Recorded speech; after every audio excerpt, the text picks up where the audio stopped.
Hi, ఈరోజు ఒక మంచి sweet item, tasty sweet item చూపించబోతున్నాను.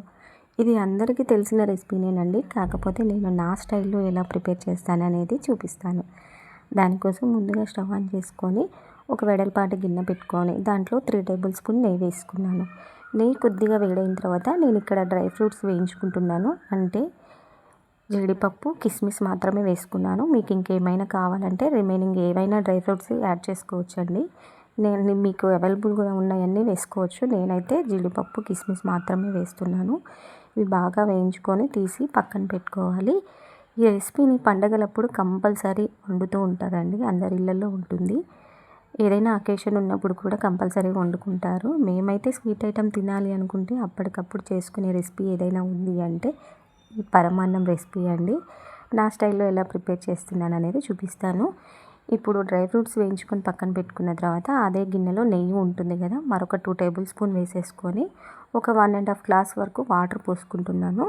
దీంట్లో ఒక చిన్న గ్లాసు తురుముకున్న బెల్లం వేసుకుంటున్నాను. ఇక్కడే బెల్లం వాటర్లో కరిగి మంచిగా మిక్స్ అవుతుందండి.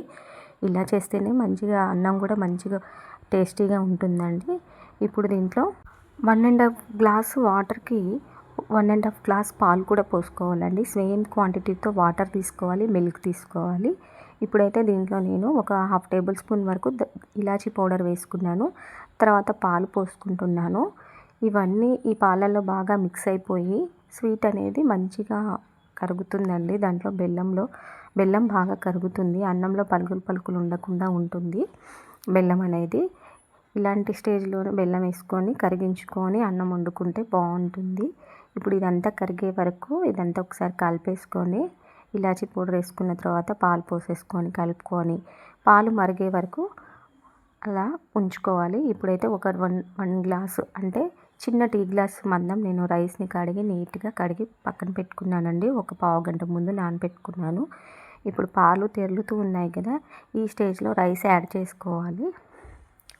ఇలా రైస్ని యాడ్ చేసుకొని మంచిగా కలుపుకొని అన్నం ఎలా ఉడుకుతుందో పాలన్నీ అలా దగ్గర పడే వరకు అన్నాన్ని ఉడికించుకోవాలండి.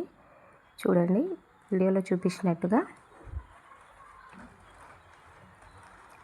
ఇలా రైస్ మొత్తం యాడ్ చేసుకొని మొత్తం ఒకసారి కలుపుకొని మూత పెట్టుకొని మొత్తం అన్నం ఉడికినట్టే మొత్తం పాలన్నీ ఇంకిపోయే వరకు ఉడికించుకోవాలి. చాలా మెత్తగా ఉడికించుకోవాలి. మరి పలుకులు ఉండకూడదండి. మనం డైలీ తినే అన్నంలాగా ఉండకూడదు. ఇది కొంచెం మెత్తగానే ఉడికించుకోవాలి.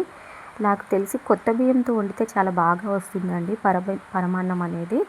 చూడండి వీడియోలో చూపిస్తున్నాను కదా, ఇలాంటి స్టేజ్లో మనం వేయించి పెట్టుకున్న డ్రై ఫ్రూట్స్ని కూడా పైనుంచి వేసుకుని ఇంకొక 2 టేబుల్ స్పూన్ వరకు నెయ్యి యాడ్ చేసుకుంటే బాగుంటుంది. లేకపోతే మనం తినేటప్పుడైనా యాడ్ చేసుకొని తినొచ్చు. సూపర్ టేస్టీగా ఉంటుంది. ఈ ప్రాసెస్లో పరమాన్నం రెడీ చేసుకొని ఒకసారి టేస్ట్ చేసి చెప్పండి. Thanks for watching.